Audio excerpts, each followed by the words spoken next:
நீர் சத்து நிறைஞ்ச காய்கறிகளில் நூக்கோல் ரொம்ப முக்கியமானது. அதில் எப்படி குழம்பு வைக்கலாம்?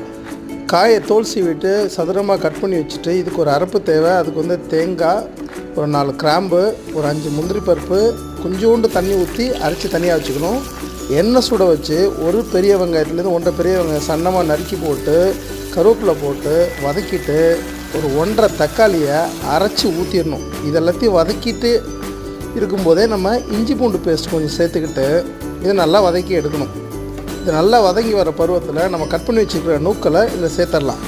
சேர்த்து இதையும் ஒன்றா அந்த மசாலா கலவையோடு சேர்த்து வதக்கிட்டு அதோட ஒரு 1.5 ஸ்பூன் மிளகாய் பொடி, 2 ஸ்பூன் மல்லிப்பொடி, கொஞ்சோண்டு கரம் மசாலா இதெல்லாத்தையும் சேர்த்து நல்லா மறுபடியும் பிரட்டி விடணும். அதுக்கப்புறம் நெல்லிக்காய் அளவுக்கு புளியை கரைச்சி தண்ணி ஊற்றிட்டு கொதிக்க விட்டுறணும். நல்லா கொதிக்க விடும்போது நம்ம அரைச்சி வச்சுருக்கிறத சேர்த்து கொத்தமல்லி தூவி